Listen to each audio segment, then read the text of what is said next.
Hey, good evening and welcome to tonight's meeting of Inforum, a division of the Commonwealth Club by and for people in their 20s and 30s with the mission to inspire debate around political and cultural issues. I'm Chris Anderson, editor of Wired Magazine, and I'm here with Chad Hurley and Steve Chen, the founders of YouTube. Tonight's speakers are recipients of Inforum's 21st Century Visionary Award, honoring young people who are shaping the future. With YouTube, Hurley and Chen created a new way for millions of people to entertain, educate, rock, and shock one another on a scale we've never seen before. Musicians, amateur filmmakers, comedians, and professional content owners alike are sharing their videos, and some even rise to the top to become stars.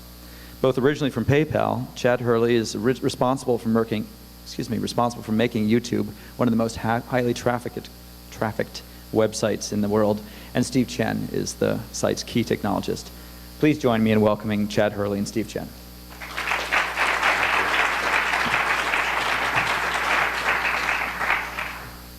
So with the introductions aside, let me start on a personal note. You two founded we're part of a very successful internet company before. You've seen big success, you've seen viral sites take off. But there must have been some moment when you were looking at the server logs of YouTube, when all entrepreneurs think that their idea is the next big thing and it's going to be huge. But there must have been some moment when you realized that it was bigger than you imagined it was going to be. Can you talk about when that was? Was there anything in particular that really sort of said, oh my God, this is going to be awesome? I don't know. I think we're still in the middle of that. Every day something happens that surprises us. But I think for me, when we hit about 1 million video views a day, I thought that was pretty spectacular. How could it get any better? We're trying to project our growth. We thought, we'll prepare to scale to 30 million views every single day. How can we get there? But now we're serving hundreds of millions of videos every day through our service, and the stories that we hear just about politicians now using our site, stories of people connecting around the world, really surprised me, to say the least. Steve, from a technology perspective, there must have been some day when you placed an order for like 100 terabytes or whatever, when a number you never thought you would leave your lips before. From a kind of scaling the infrastructure perspective, at what point did you go like way outside any zone you'd been before? I mean, since the very beginning when we first started the site, we waited for a few months before we reached out for external funding. So much of it was funded by our own credit cards and our own bank accounts. And so we always tried to be pretty sort of frugal when it came to buying servers. And any time that, and I think throughout the last 2 years, really started thinking about sort of what overpurchasing really meant. And really starting to, with the bandwidth that we're pushing, hearing back from when we meet with Comcast that we push something like 6% of Comcast network through the internet is actually coming from YouTube. It's kind of saying that across the world, you have Japan Telecom complaining that we're slowing down the traffic in the Pacific with just the video sites for YouTube. Yeah. How does that call come in? Hi, it's Japan Telecom. We have a problem. So, I mean, it's just all across the world. Same thing with South America, and so same thing with the limited people that we have on the team. They're just flying all the time to the different data centers, and they're pretty much living on the plane and then in the data centers themselves. Yeah. Well, we're going to want to talk about a lot of the business aspects and that, but one of the things that I love most about YouTube is that it's a mirror on ourselves. I mean, traditional television is a mirror on the business model of television. It's constrained by, to mass market one-size-fits-all products by virtue of being a broadcast medium. And the great thing about YouTube is that it's not. It's one-size-fits-one. It is about you, not them. And so in a sense, it's a great lens on our culture, a reflection of who we are that we really haven't been able to see on a massive scale before. And so I guess we see it from the outside. We see YouTube from a user perspective, but from the inside, when you look at the trends and what's surprising, what do you see? What does it say about us? Yeah, it's surprising to see the trends. I mean, you see different types of content becoming popular within the system, but like I was saying, the stories that we hear of people connecting, I think really surprises us that YouTube isn't an entertainment destination. It's really becoming a site where people come to be informed and to be inspired through video. And I've talked about this in the past, but I hear stories of actually children in Africa going to computer centers and going there to watch YouTube. And it's, it's inspiring because they're saying that this is acting as a window to the world to them. They have a chance to experience cultures beyond their border. They would never have had an opportunity to do that The before. Coke Mentos video. Yeah, and Coke Mentos, Yeah. of course. That's global culture. Steve, what is there anything that you've seen on YouTube that you never thought would be popular but was? I think some of the stuff that's really compelling to me isn't so much dictated or defined by the number of views that you receive, but really just the uniqueness of the content. And it's something that this content you can't find anywhere else, not on TV, not on sort of mobile devices, wherever it's hosted on YouTube. And I think in particular, there were these videos that were posted from people from Hurricane Katrina as they were getting out of their cars and then sort of a couple miles behind them taking videos and uploading them to YouTube. And it was really the one place where you can actually see residents taking videos of these events. And you see this a lot with just a lot of sort of recent events in which you can search for any of these topics on YouTube and find user-generated content of people that actually live there and are personally impacted by these events rather than from sort of reporters coming in and taking video clips. Yeah. So it's been 2 years, and presumably the site has evolved from your original vision. Can you talk a little bit about what the differences are between YouTube today and YouTube as you imagined it 2 years ago? Yeah.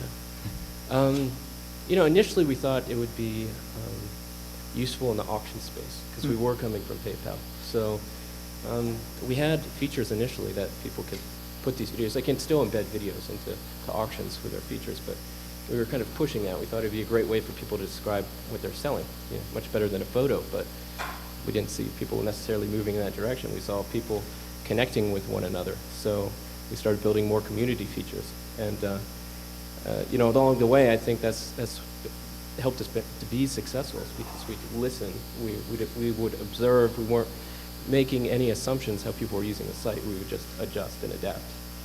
So, the demand for comments, for example, and the demand for tags and all those things, that's something you learned from the community rather than anticipating. Yeah, and I mean even search initially, right? Yeah. When we first started, we didn't have search. We didn't know we'd have so much content. People would actually have to search for things. So. No, I think one of the videos actually that's on the site right now is about, it was a discussion of whether or not to include search in the original release of the site. And it was captured on film I was asking, should we include search? And Chad mentioned, there are 44 videos on the site. You can put them all on the front page. It doesn't matter. Glad you got that feature added. Yeah, and It worked out real well. And Google's helping every single day make that better for us. So, yeah. So that's future, past, and present. What about YouTube in 2 years from now? What's that going to look like? Well, it's hard to say since we're 2 years into producing YouTube. But we'll work on improving the quality, improving the features for the users, improving ways we're syndicating the video. So ways people can access video through mobile devices, ways that people can add content to the system by having YouTube-enabled devices, direct uploads from video cameras, digital cameras, cell phones, and producing new revenue opportunities for everyone that's participating in that process. But on the business front, I mean, it's very tempting to look at the existing business model of television, which is fundamentally a one-size-fits-all broadcast model where you show 30-second spots and you interrupt the programming, and I'm going to guess that it's irrelevant to 90% of the audience, but you do it anyway for the sake of reading the 10%. The very sort of annoyance-based advertising model, which has worked very well for television to date. And you contrast it with YouTube, which is all about what you want, when you want it, highly relevant and no interruptions. How do you see television advertising changing as a result of the YouTube effect? Well, I think we're presenting new opportunities to get in front of an audience that's increasingly spending its time in different places.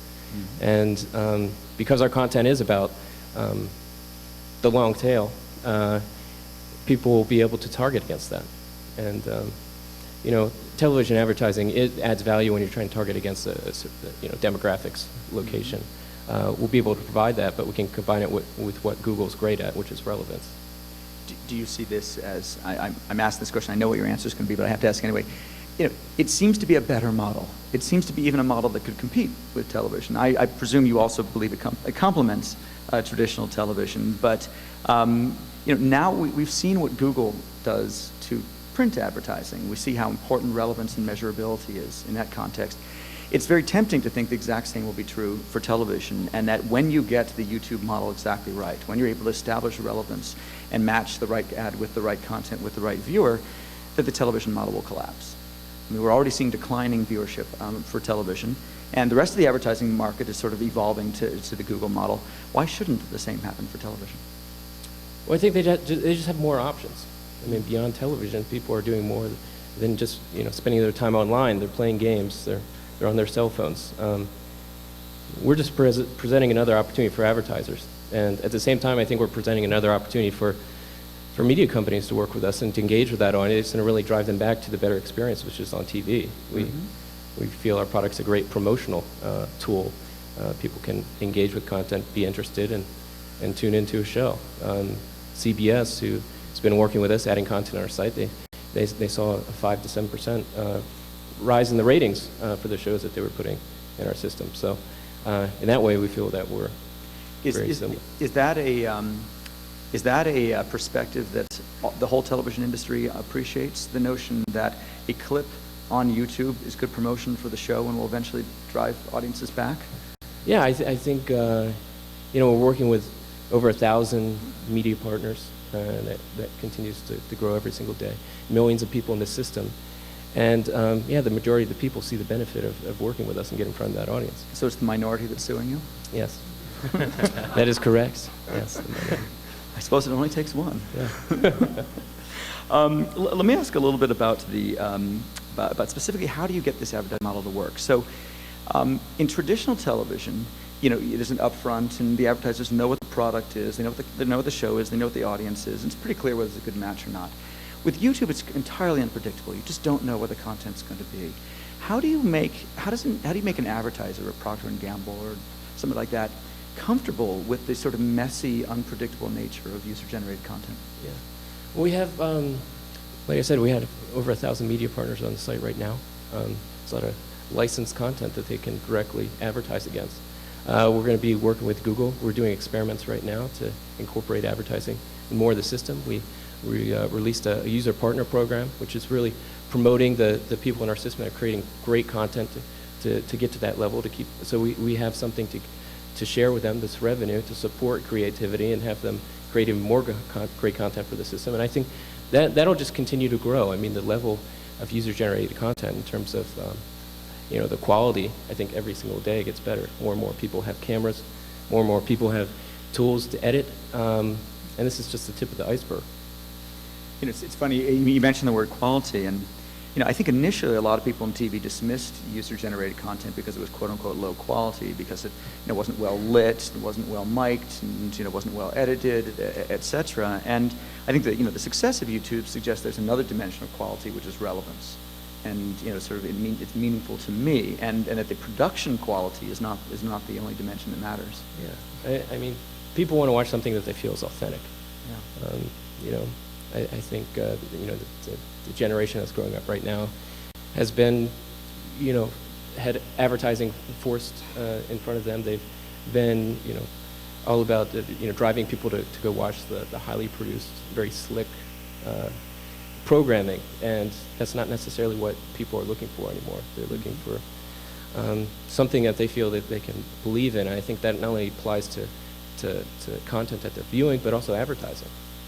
I mean, I think it's also something that we looked at early on in terms of finding that balance between the quality of the content, the amount of time it takes to start streaming the videos, especially I think with the mass international audience, and making sure that people internationally can access the content in the same sort of quality manner that people in the U.S. can, because all our data centers are mostly distributed where in North America.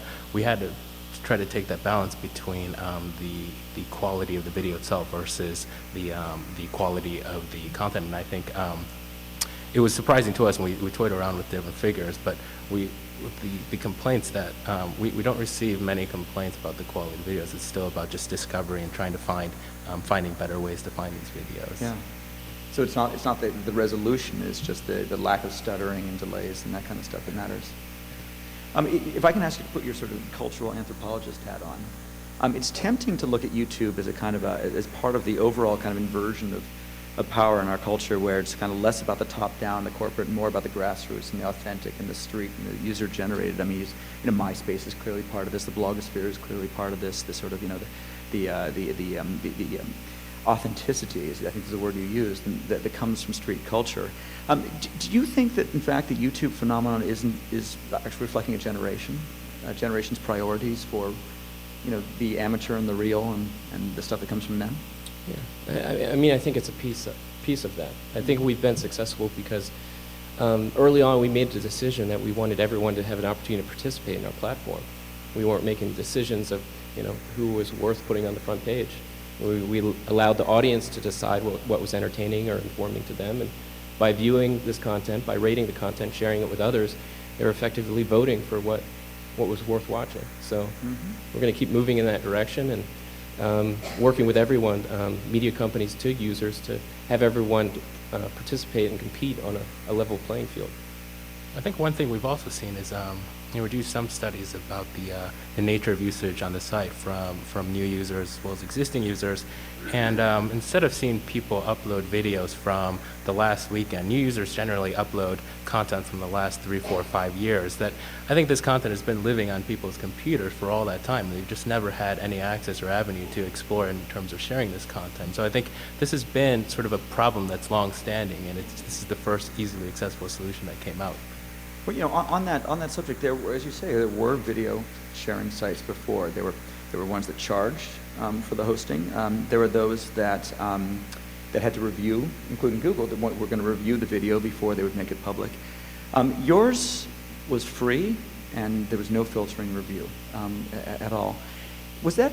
Did you debate that internally, whether it should be free, whether you should charge, whether you should review or not? I mean, how did you decide that now is the right time? I mean, storage costs and bandwidth costs and et cetera, that this was the right model? I mean, we were just trusting our own instincts of basically what was annoying us online with video. I mean, going to video sites and not having a video work for us because you didn't have the right media player on the system. We're working on Macs, and half the time Windows Media wouldn't work for us. And we thought there had to be a better way. So we wanted to create a system where someone could upload any video format and we'd re-encode that into Flash, because the majority of the web browsers would play back Flash video. Yeah. And that was kind of the first concept they were looking at. And then also allowing people to search and view this content without having to sign up. And then having the ability to take links or the actual embed code to put this anywhere they wanted to. I mean, that really sparked our growth. We're treating these embeds as our marketing budget. It was, bandwidth that was existing off of our site, and really we just put a logo on the player, and we'd have functionality that would drive people back to our service, and that pretty much worked for us. It's still kind of the case today. So people experience our site by receiving an email and a link, or coming across a YouTube video and a blog. They come to our site, and we become more and more of a destination as more and more people learn about us. And that notion of embedded code as marketing was an idea you got from PayPal, right? Yeah, so we, looking at things of, how we were successful at PayPal, we had payment buttons that we would allow people to take a piece of functionality off of PayPal and put these on websites, or, in that case, eBay to pay for auctions. And we were looking at it in the same way. We're empowering people with a solution that they could take off of our site. I think I think we talked a little bit about this sort of the political and social role of YouTube, and it's been fascinating to watch YouTube emerge as a platform for political ads of a very non-traditional sense, and the Hillary 1984 ad is perhaps the most famous of those. But obviously, this is raising a whole new. This is a regulated industry. There are rules about political advertising, and I presume they're all sort of open for debate now in the YouTube world. When you look at as we enter into a presidential campaign, and you look at the increasing role of YouTube as a way to influence voters, what kind of issues come up, and how are you going to deal with them? Well, I think what we're trying to do is just raise awareness and have more people participate in the process. So right now we have 17 of the presidential candidates on our site. They all have an opportunity to put video content and get their message out there directly to voters. And now voters have an opportunity to directly respond to a candidate. We have users that are submitting questions directly to a candidate, and candidates actually responding to that. So we're excited about the two-way dialogue that we're bringing to this next election that wasn't available before. But of course, a lot of the videos are going to be attack ads done sort of, surreptitiously by candidates against other candidates. I imagine this will be controversial. What's your plan on monitoring this? Now that they have a chance to respond, I mean, I think that's one of the things, that exists on our site. You're open to attacks or, potentially, saying something at an event that you didn't really mean, but, after the fact, you just have a chance to respond to that. You don't have, there isn't the filter of it going through traditional media, and I think the politicians are looking forward to that. We have Tony Blair, who posted 2 videos on our site congratulating the new Prime Minister of France, both in English and in French. So now they have an opportunity to do many things. Just any message they want to get out there, whenever they feel like it, they have an opportunity to do that now. On another theme on sort of democracy and freedom, the military has recently blocked YouTube. I think they claim it's for bandwidth reasons, but you can imagine that Abu Ghraib was an example of what happens when digital imagery from the field gets out there. How do you feel about that? Yeah. We feel that people need to be informed of what's going on in the world, but we don't want to create a situation where there's security risks for our troops abroad. We hope in time they'll be able to turn us back on. They actually have a channel on YouTube. Trying to recruit people to join the military. So I think they understand it's a good tool. So, but it's interesting. I actually had a chance to talk to a soldier that was based in Germany a few weeks ago, and he was disappointed that he didn't have access to YouTube, and because he was using it as a way to communicate with his family back home, to kind of show them what's going on, and also for him to see videos of his family and his children. And I think, over time, the military will see the benefits that we provide and we'll work things out. Let's talk a little bit about how we're redefining television. So the old definition of television was highly produced content in 30-minute increments for mass audiences. And now we have something new. I mean, is this television even? I mean, do we need a new word for the notion of video created that can be consumed, around the world, that maybe it has advertising, maybe it doesn't. But I mean, if it's not television, what is it? Yeah. It's definitely not television. Right? Mm-hmm. It's a different medium. I don't know what you'd want to call it. Maybe come up with some weird term that we can coin tonight. But yeah, it's a different experience. People just have a chance to consume video in 2 to 3 minutes and very short increments, and that's what we see the majority of the views on our site taking up. People just want to very easily consume this media and move on to something else that interests them. It's very much like a browsing experience when you get online. People jumping around. You can relate what's happening on our site, so channel surfing, people not staying on one channel. But they're small videos, short in length, and they're not the high quality, long form content that you see on TV. We're much different than that. Well, if it's not television, does it compete with television? I mean, there are only 24 hours in the day, and we tend to only watch one screen at a time. We've talked a little bit about how video on YouTube can be marketing for television, can promote television, but fundamentally you tend to be watching one or the other at any given time. And I'm guessing that if YouTube were Nielsen rated, it would be one of the biggest television networks of all, and only getting bigger, while the other television networks are getting smaller. Mm-hmm. So I mean, on some level, do you compete with television? Well, I think the way that we've looked at it internally was that given the sort of the 24 hours in the day, we're really just talking about video content and the physical medium in which you access this content. So at the end of the day, the content creators, the talent behind creating these videos, they see it as platforms, both YouTube, mobile, television, as well as the movie screen, as just ways to showcase their talent. And in a lot of ways, we see really not competing with television as much as just, we're leveraging YouTube and the internet as just another distribution vehicle, same as the television in the living room. So the old model television was largely about the distribution, about broadcast, over the air, et cetera. And what you're doing in some sense is extracting content from the method of distributing it. So YouTube is a perfectly good mechanism for distributing television as the content, even though it might compete with television, the broadcast, the delivery mechanism. Is that right? Yeah, I mean, I think, what we're providing, this is a new way people can spend their time online. I think there's just increasingly more and more services online that compete with television. And it's just not online services, it's video games and any other new technology that comes out that people can spend their time doing while they're not, watching TV. So I think it's just a world of increased choice. One of the ironies of television is that there's so much content created, traditional television, so much content created, it's broadcast for a brief moment and then disappears. It's just gone. It's not picked up for syndication, it's not on DVD. If you don't have a DVR, you don't have it, it's just gone. The world's television archives seem like a very rich seam of content out there that could find demand. When you look at the sort of millions of hours of television stuck in some vault somewhere, does that look like a YouTube opportunity? Yeah, definitely. I mean, but what the studios and networks are dealing with is that they, when they recorded these millions of hours of content, they didn't structure their contracts to deal with the internet or any other types of distribution. So it's quite complicated for them to unlock all of this. It's a great opportunity for them to, once they figure out all their issues, to get the content out there. But I think we're looking forward at the millions of hours of video content ahead of us that everyone's going to be producing. To kind of give you an idea of, in terms of how many hours we're dealing with. I mean, every single minute on YouTube, we're receiving nearly 6 hours of video. So there's a lot more to come. It's going to take me all 24 hours of the day to watch it.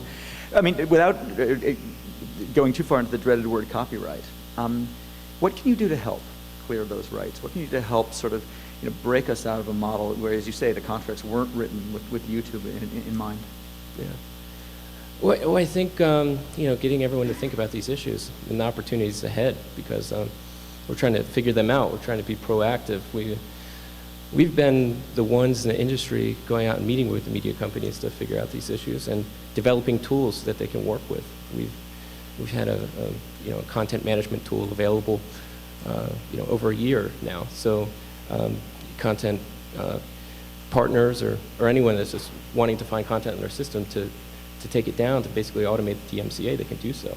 What we're doing is layering on functionality to add more options for them. They can have options to not only remove the content, but actually embrace this content, where they can use it for promotional value or to earn revenue against that. Can you say a little bit more about how that works? So let's say that I TiVo the Colbert Report, and I pick a clip that was interesting to me, and it's of whatever quality I TiVo'd it at, and I tag it in any random way I want to tag it. How does your content management software find that? And how can you make sure that you're catching all of them? Yeah. Not to say you should, but since you are required to do so. Yeah. Well, we provide the tool to the content partner that wants to search for this content and remove it from the site. Right now, let's say I purposely misspell Colbert Report, so your content software can't find it. Yeah. Well, in the future, we're going to be increasing the amount of technology, the layers of technology that we have, audio and video fingerprinting to make that more effective. And we feel by doing that, we'll be providing a better opportunity for them to find their content. And right now we have a hash that we create for every file that we remove from the site, so it can't get back into the system for the exact file. We've limited really early on the length of the videos. It's 10 minutes in length to cut down on infringement. We feel like a lot of opportunities ahead, but we're actively working on solutions. I think there's one part that I think people often misplace, which is the education part. I think very early on, I mean, just through the processes defined by the DMCA takedown process, that the copyright infringement would be notified to us, and the actual person that uploads the video has an opportunity to to be able to say, no, I actually own this piece of content, and counter the DMCA notice. And oftentimes we would get people posting videos, home-created videos with a piece of audio clip that they've actually legitimately purchased.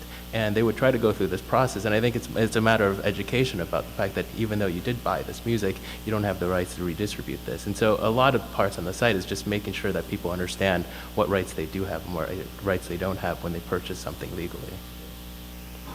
And we're trying to create a system that works for everyone. I mean, every single piece of content that's added to our system is copyrighted. When you take a video, it's copyrighted. So for us or for our users to figure out who owns the appropriate rights, take for tonight, for example, if anyone's taking video and they post it, do you have the rights to do so? Is it, this? Do they? Well, no one knows except for the people that officially, would be recording it officially. And you're dealing with venue rights and lots of different issues, so it's hard for an individual to tell that. So, I mean, taking that example, so someone out here, let's say, has got a camera phone, they go to YouTube. How will they figure that out? How does that educational process work? Well, they're the rights issues that we're dealing with. We're trying to create a system so everyone has an opportunity to manage their rights and use their content, however they feel appropriate, if that's removing it or keeping it in the system for different opportunities. So video is different than photographs. So if you take photographs and post them on Flickr and put them out on Creative Commons, I don't have to deal with venue, I don't have to deal with your permission, I don't have to deal with my permission, I just do it. And I presume that's okay, right? I believe so. But if it's video, it's not okay? With video, you're dealing with people taking video at concerts. That's a performance. Then even those performances are tied to venues. The venues have rights to performances that are taking place there. So there's just lots of different issues that come into the mix, and by us providing tools that they can use to manage their content, we feel, again, we're providing everyone a level playing field to participate in the process to manage their own content. And so that's something that you're working on. It's not there yet. We have content management tools, like I was saying, and out there available, and we're layering on pieces of technology. Okay. I look forward to trying that. We read a lot about the people who are suing you and the people who don't like the idea of people posting their content, etc. But and you've said that you think that's actually good promotion and that they're wrong in the sense that the notion of a 3-minute clip of a TV show is good marketing for that show. Can you give us an example of a major television network or broadcaster who subscribes to your view of that, and what exactly they're doing to take advantage of that? Yeah. Like I mentioned before, CBS. We have other great partner, BBC, who's participating and putting content on our site.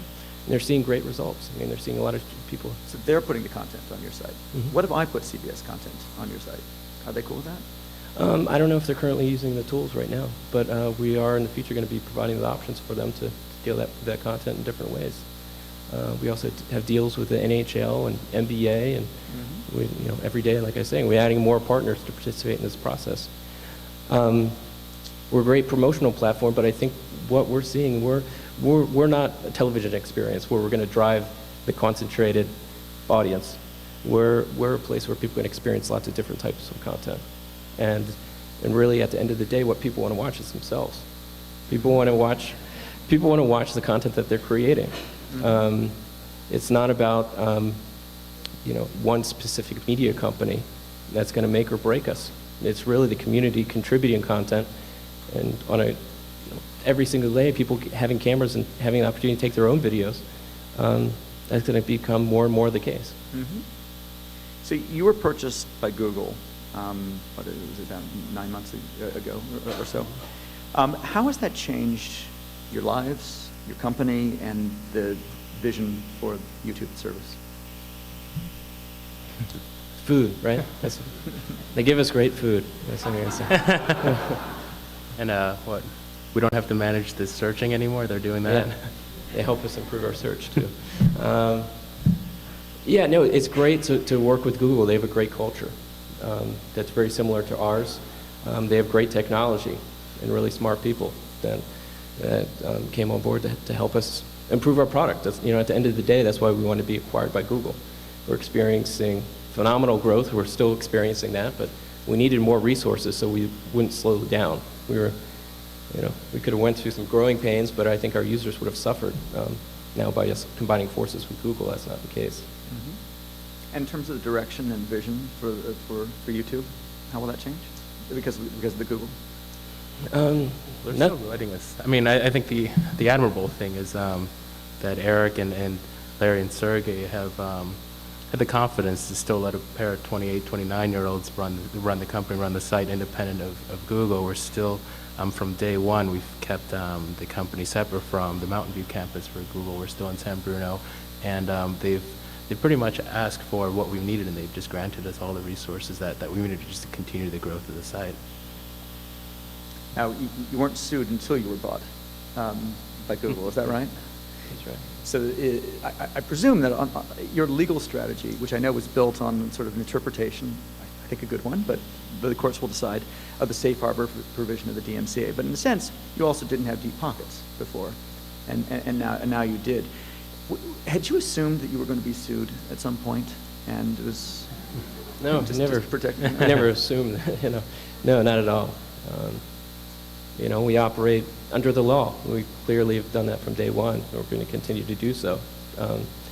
But yeah, I think with Google in the picture, people think they have an opportunity to benefit from that. We feel confident in our case, and we're going to keep pursuing with the direction that we're headed. It's tempting to think of the other companies that had done really liberated content in the early days, Napster, Kazaa, etc. They too were operating under the advice of lawyers who believed that it was a fair interpretation of the law, and they got sued and didn't survive. They obviously weren't owned by Google, and so they didn't have the same advantages. But when you look back at the parallels, the legal battles over rights and ownership from the 1990s, what lessons have you learned? What mistakes did they make that you won't make? Well, just that we're a very different service than those previous ones. And the majority of the people participating in our system are creating their own content. Like you're saying, we're not about infringing material. Our site's about users that are creating their own material. I think in the past that wasn't the case with music services. But everyone has an opportunity to take video. Well, I think from day one, when we first started the site, we were just sharing videos of our cats and our dinner party. So, I mean, it was really sort of realizing or knowing the names of everybody that was going to watch the videos, right? It was still just a one to few experience. And then what we found out, people embracing the site, is sort of one to as many people as they can experience. And from that, we sort of started seeing the amount of videos that were coming onto the site that had copyrighted audio unwittingly uploaded, and same thing, copyrighted videos. And really, I think that was when we embraced the fact that for survival of the company, we had to go beyond just what was required by the law. I mean, really sort of prove the case that a company like YouTube can exist. And so I think across the board, I think there's a bare floor in terms of what we need to do as a site to just qualify for the safe harbors of the DMCA. But I think across all those means, we've gone way beyond that in terms of the technology that we've built. We talked a little bit before about the difference in advertising models. The television one being interrupt, I'll say this so you don't have to, an annoyance-based model, and YouTube not being. But what have you learned about what people will accept in terms of video advertising online? Will they accept interruption? Will they accept pre-roll, post-roll, interstitials, you name it? Yeah, well, I think it's based on all the different things that we're experimenting with. It's the duration of the ad, it's the relevance of the ad, it's the opportunity for people to potentially opt into ads and not necessarily be forced to watch an ad. So, with the small tests that we've been running on this site, we've seen great success in some of the concepts that we're working on, and Google is one of the best companies to work with when you're trying to accomplish that. Can you talk about some of those concepts? I mean, some of the concepts that Google already has out is click to play. We'll be introducing that on the site. What does that mean exactly? A click-to-play video ad is in an ad that basically resides on the page that people click into. But what we're seeing is that it's not necessarily interrupting the experience when it's relevant, when it means something to you or it's related to that piece of content. So we're going to head in that direction to try to make ads more relevant for people during their viewing experience. And how about putting advertising into the content itself? I mean, you've largely described ads that run alongside the content. Yeah. What about adding pre-roll? I guess we call it bumpers now? Not Bumpers, pre-roll? yeah, short pre-roll, right, bumpers. Yeah, I mean, we're looking at how effective they would work for our site, but for the most part, what we're concentrating on is the best user experience. We don't want to introduce anything that's going to reduce our views. We want to keep increasing the traffic. By doing that, you do that by not introducing ads that are annoying or get in your way of watching more. In your exploration of the definition of annoying, can you talk about anything that you tried that didn't work? Anytime you say we tried something and the audience very, very, very explicitly said no. I'm trying to think offhand. Now, I can't think of anything specifically. I think what it came down to were just testing different lengths of video. Mm-hmm. The longer the video runs, the less interested someone becomes. So, There's definitely a length of videos in the pre-rolls in which 80% of the people drop off watching the videos. So. What length is that? I mean, when you're approaching, the new 15-second mark, it seems a little bit too long, even though it's shorter than the 30-second. Interesting. Yeah. So we tolerate 30 seconds on TV, but we won't tolerate more than 15 seconds online. Yeah, and that's pretty long when you're talking online experience too. Wow. So in about a few minutes, we're going to start taking audience questions. So if you have a question, line up behind this microphone here, and very shortly we'll get to you. Shorter. So as we look at YouTube as a lens on our culture, we're looking for shorter. So 30 minutes became 3 minutes. 30 seconds became less than 15 seconds. It's all much quicker. The advertising world doesn't change as quickly as the internet world does. Are you seeing a kind of a reinvention of what video advertising can be as people try to sort of, make 5 seconds, meaningful? Can you tell a story in 5 seconds? Do narrative forms still work? Yeah, I mean, the agencies need to become creative. We're working with them to try to create new concepts. I think the opportunities by creating a shorter ad, more people can participate in the process. So, capturing the long tail of the advertisers out there, advertisers that want to produce their own commercial, essentially. Local advertisers now have an opportunity to do that cost effectively. So. You very kindly mentioned the long tail, but there's another phrase, which is the torso. Yeah. Tell me what torso means to you as content providers and advertisers. Yeah, well, we see great opportunities to work not only with the major media companies to provide a new way to get in front of an audience and a great promotional platform, but there's a lot of people in between the users producing everyday clips. There's independent filmmakers.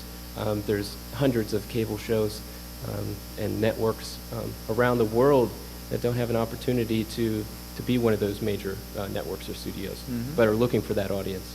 And now they have a chance to participate too. So we're really excited about that. For creative individuals to have a direct line to getting in front of someone without having to rely on distribution that's controlled by someone in Hollywood. So in a sense, we think of the television industry being the interest of the major networks, and they're often threatened by YouTube, but there's a whole other tier of smaller players who don't get enough distribution, who don't feel that they're getting the audiences they could. And your sense is that YouTube is seen more generally as a positive for that audience? Yeah, definitely. And they have a chance not only to get in front of a new audience, but to be discovered. They can take it to the next level. We have many users on our site that have signed record deals or deals with TV networks to produce shows. And now we're just providing a new opportunity for them to be discovered. A new American Idol. Before we take the audience questions, I want to end on one last sort of anecdotal note. So maybe Steve, I'll put you on the hot spot. So the infrastructure scaling that you've been through is pretty much unprecedented in history. Was there ever a moment where you just sort of, it just melted down and you said, oh my God, we can't keep up, it's, you get the call at 3 o'clock in the morning and you realize that you may have just broken, your code? No, I think it's, a lot of the same people on the YouTube team, the engineer and architecture team. We've known each other for 5-6 years, all through pretty much the the best talent of PayPal. They're wearing YouTube badges now. And with a lot of these guys, we've gone through just a lot of lessons learned. And it's definitely a lot easier the second time around in terms of not making the same mistakes that we made at PayPal. So, I mean, hate to sound arrogant, but I mean, it was incredibly surprising for us at the pace that we had to scale up, building something that didn't exist 12 months ago in terms of our own data centers, our own bandwidth, and our own network, to something that right now is the sort of the largest private network on the internet within this 12-month cycle. It's shocking, but at the same time, knowing the same people that have done this one time at PayPal and bringing them into YouTube has made it a lot easier. That makes sense. So for the radio audience, you're listening to the Commonwealth Club's Inform program. And tonight we're talking to YouTube founders Chad Hurley and Steve Chen. I'm Chris Anderson, editor of Wired Magazine. Now let's go to the audience for questions. If you could keep the questions short and actual questions, please. We've been through a decade where the internet has largely been exempt from a lot of regulations on old media because it's experimental and an infant industry. Now, though, the old media are on the ropes. Google's a giant. To the extent that TV, for instance, is subject to indecency regulation or any other kind of regulation, why shouldn't that apply to you now? Well, regulations on TV are imposed because of they're regulating the airwaves. There's a limited spectrum. On the internet, there's infinite choice, infinite spectrum. So it doesn't necessarily apply.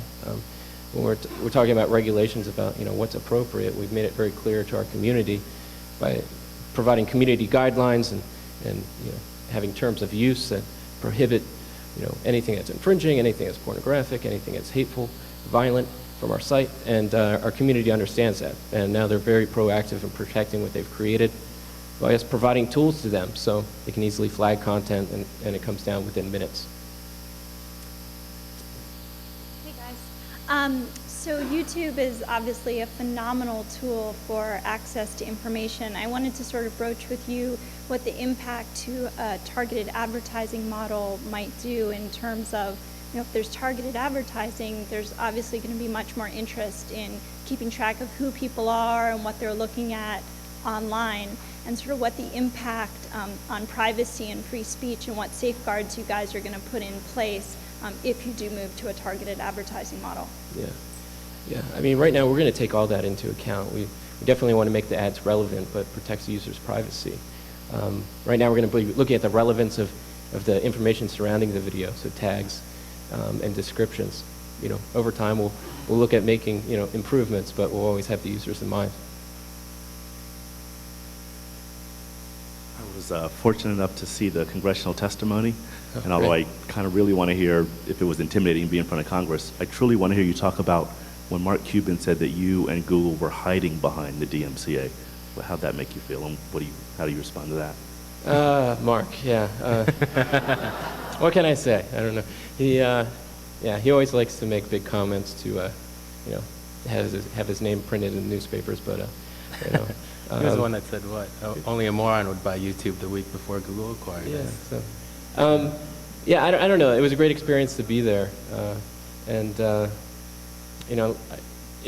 was a smaller room than I anticipated. I thought it would be this huge room with a lot of people behind us, but it wasn't that big, and I thought more people would be on the panel in front of us asking questions. But no, it was great just to be there and have an opportunity to tell them what we're up to. I mean, Mark is trying to push HD programming. He has a different agenda to, try to tell the world why we've been successful. When we're pushing low-quality videos, it's not the direction that he wants the video world to head. So, we feel confident in what we're doing, and we're going to keep concentrating on improving that experience for our users. Thanks.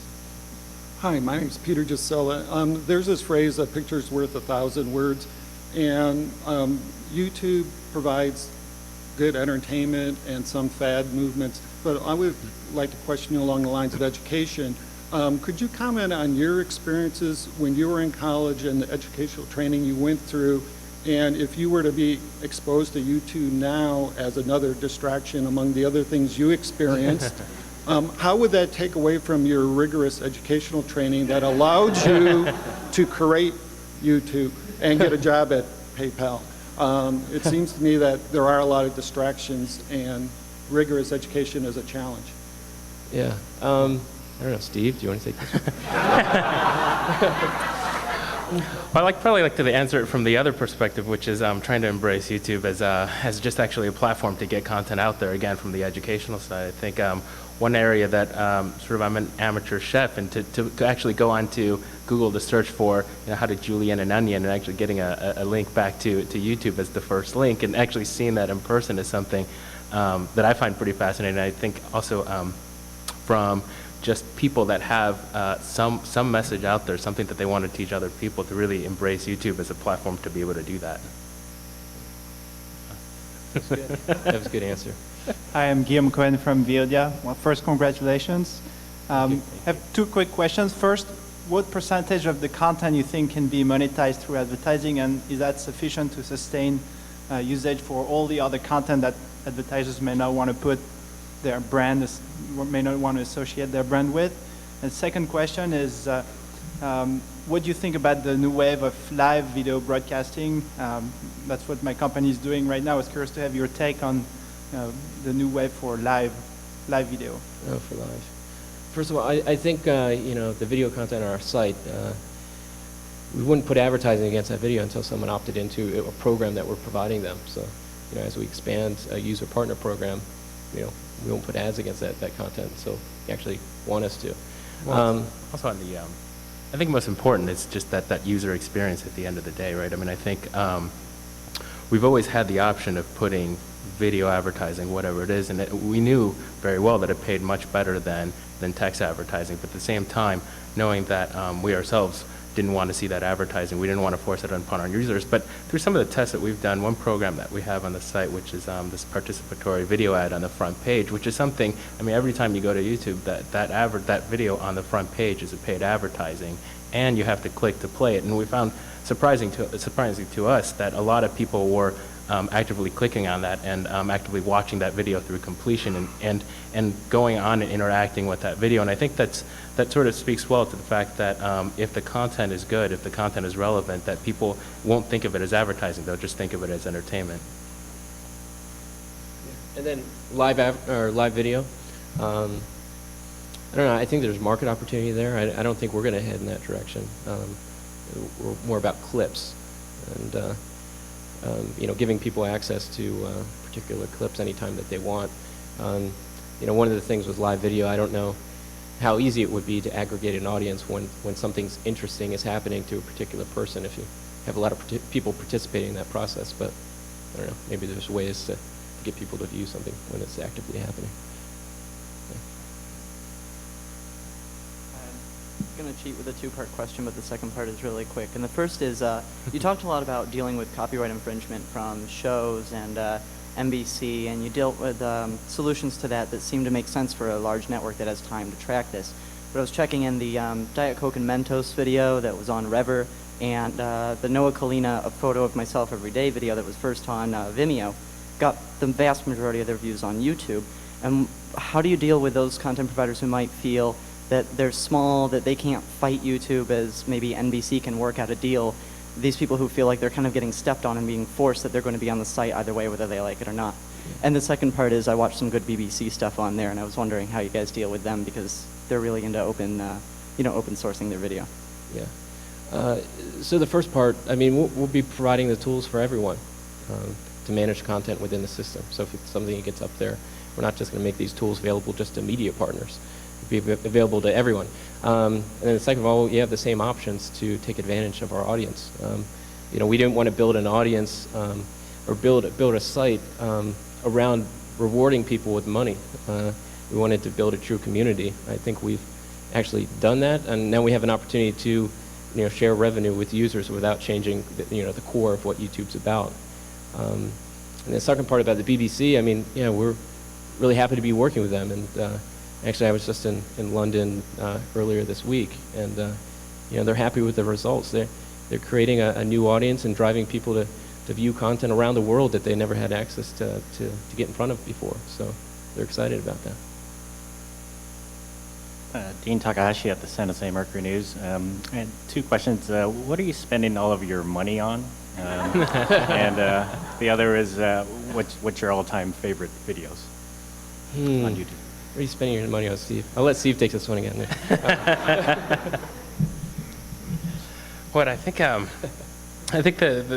we frequently get asked this question. I think still to this day, you'll find us online. We still probably call each other at 11 p.m. just to go over the same thing. I mean, it's been a habit since the very beginning, and still doing the sort of 80, 90-hour weeks. And even after the acquisition, I think in terms of work habit, not just for us, but everyone at the company, it's remained relatively the same. So in some senses, I mean, other than buying a faster car to get to work faster and return to work faster, there hasn't been much change. Favorite videos? What was that? Your favorite videos on YouTube? There's so many. I mean, I think what I really enjoy seeing is just the chance to experience other places in the world, and just staying in the office, just seeing what the traffic looks like, on an Indian street. What people are doing in Tokyo. To me, that's just exciting to see that, and I think a lot of other people enjoy that too. My name is Prashant. With already millions of hours of videos existing and more coming up, how do you think users are going to find videos that are relevant to them, and how they're going to navigate, you think? Yeah, we're always working on that. We're going to talk about the technology piece. I mean, beyond search, I think there's other ways that we can have people kind of browse through a directory type structure. We have to figure out how we're going to put that together. But I think, we have so much content in the system, it's hard for everything to get exposure. And we're always looking at new options to make, raise relevance, to present a piece of content to someone that they would actually enjoy watching. So, yeah, I mean, I think it's a really different experience from, say, search in terms of Google, and when you're searching for something on Google, what you want is the most relevant results most of the time. Whereas on YouTube, I think it varies a lot depending on when was the last time you conducted a search. If this is something that you've been to the site in the last 4 hours to keep searching for the same content, and so I think while we want to make search for enable search as the way to pinpoint the piece of content that you want to watch, I think we also want to bubble up a lot of the community feedback and the community behavior to say that people that have watched this video are also watching these videos. People that have contributed these videos like these videos. Steve Chen here, no relation. And it's a two-part question, actually. One is, you guys are essentially the rock stars of the tech industry now. And so can you even go outside without getting mobbed by other people? And number two part is, when you do have time to go out, is there any social or philanthropic organizations that you guys are championing or pushing out there as well? Unfortunately, we're not noticed that much. I mean, every once in a while, when I'm on an airplane or in the airport, someone might notice me, but for the most part, no. We're not at the level of Angelina or something. It's not that bad. That's good. I wouldn't be able to stand that. And then, on the charity side, I think there's a lot of great opportunities. I've had a chance to go, speak to kids at my old high school, college. Had a chance to go speak to Dean Kamen's event, FIRST, which promotes robotics and learning. And it's great just to go back and talk to kids and actually tell them that they have a chance to do the same thing, because I feel that, I'm coming from the same background where I didn't necessarily know, something like this was possible, but I just want to let them know that they have a chance to do the same. And then, I mean, I think on the site itself too, just because of all the inventory, the mass inventory that we have on the site because of advertising, but still trying to figure out what the best advertising models are, we've given up a lot of this inventory to just a lot of different organizations that have reached out to us in terms of trying to get relevant banner ads and different things on the site, and we've been very open about trying to open that up to other organizations. There's a lot of nonprofits working with us to put their content on YouTube. It's a new channel for them to get their message out there, get more people involved. So we're excited about that. Thank you. Good evening, guys. I just have a quick question about the relevancy of comments on YouTube and where you kind of see that's going. The way that Wikipedia has been able to get people to describe a topic or provide commentary. Are you introducing tools that'll help people describe content uploaded to YouTube? Yeah, I mean, I think we're looking at all the options, how we can embrace the active community that we have on the site. I mean, I think that can definitely improve the relevance and you know, engage with the content in a more active way beyond just viewing and rating the content. So we're looking at ways to get them more involved. I don't know about that specific idea, if we have that in the works on the Well, I tech know side. that, I mean, in the last couple of months, we launched, we changed, if you're on the video page watching a video on YouTube, on the right side, there's a section for related videos. And we've changed the algorithm in which those videos are computed based on, previously we had it based on conducting a search on the background on the current video, the keywords of the current video, the title, description, and trying to find things that are closest to, in terms of the search results, closest to the video that you're currently watching. And the drawback for that is that if you're watching a video about cars, you're probably going to only receive recommendations about cars, but there may be more relevant videos on the site that don't correlate in terms of title, words, descriptions, but just in the general taste of the videos themselves. And what we've done recently was change it to really just matching user behavior patterns. So if you watch the same 8 videos as these 10 other people, you'll probably be interested in the 9th video that these 10 other people have watched. And we've seen that it jumps around a lot. You'll sometimes kind of wonder why these things are recommended, but you'll see after you click on the video to play it that it's something that you'll probably enjoy. Thanks. Speaking of Mark Cuban, perhaps he's not the best example to use with YouTube, but he appears, or people look back and there's much has been written about him making a very wise investment decision when he sold Broadcast.com and hedging the stock of the acquiring company. And I wonder if the two of you or one of you has taken similar steps, and maybe there were some restrictions in the contract with Google that preventing you from doing such, but I'm just curious about that. No, we haven't done that. No. I'll give you my business card after. Hi. I guess my question concerns security. If you've confronted any security, either risks or issues when thinking about how you manage your system, your infrastructure, or even as a content providing part of the internet, if you've thought about security, how you've thought about security, and the ways that you've kind of confronted that. Yeah. Well, you know, coming from PayPal, I guess we have a good background in worrying about security and fraud in terms of the architecture. No, I mean, I think, again, based on the same sort of staff that built up a financial system and ensuring that it had to meet all the security standards for a financial system, sort of took those same lessons, probably to a degree far more necessary for a sort of video distribution site, but it built up the same data the data warehouses and the same networks in the same secure fashion that we built out the financial institution. We've probably only got room for maybe another 2 or 3 questions, so let's make them quick. This is for you, Chad. I'm from Reading, Pennsylvania, like you. Yeah. And I want to congratulate you for breaking free. I want to ask you what it was like to go from a place like Reading to, say, Switzerland this past year, to go to Davos to meet with world leaders at the Economic Forum. What was that experience like for you? Yeah, a little bit different than Reading. You know, not as many pretzels or cheesesteaks or hoagies out there. No, but yeah, I don't know. It was kind of a neat experience to have an opportunity to go to Davos.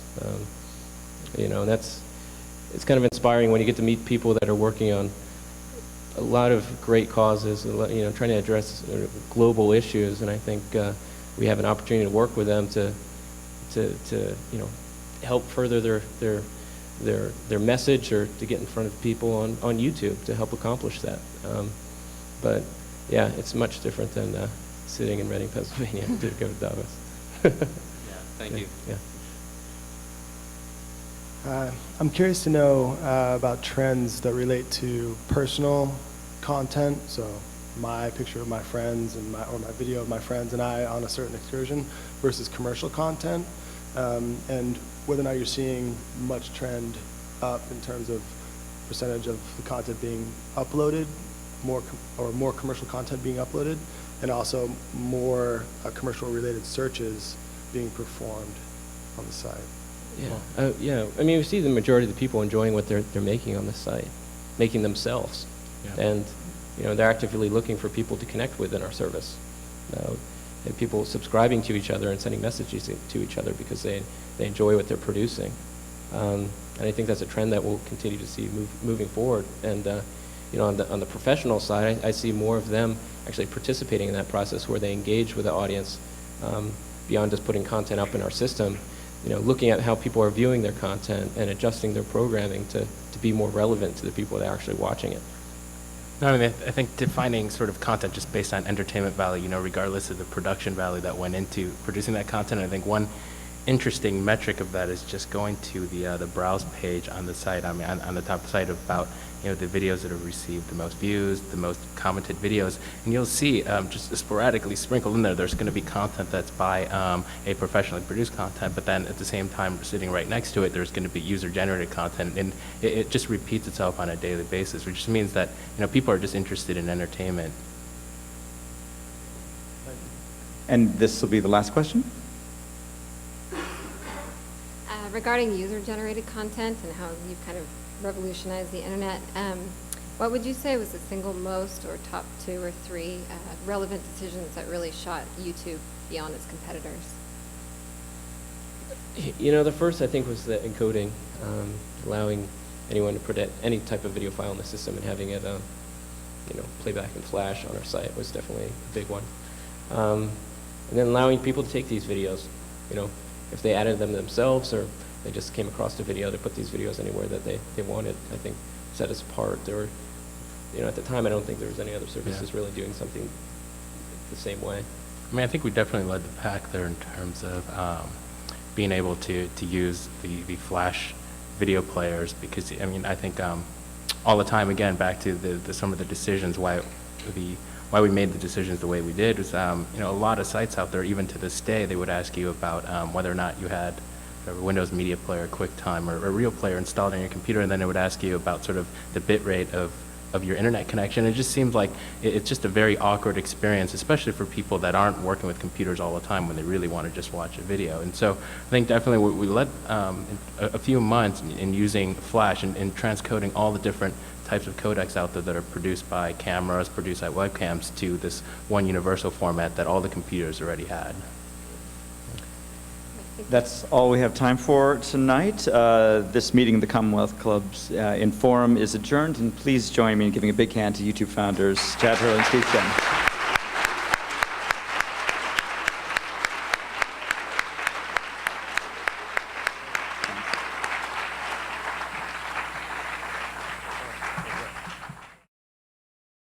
What did you think of the program?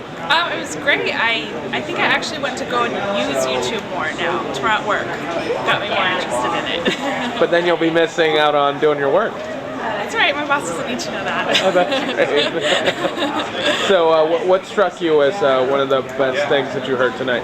I think about the advertising. I'm in advertising, so getting to hear their perspectives on it and how they intend to use more advertising on there was really, really interesting to me.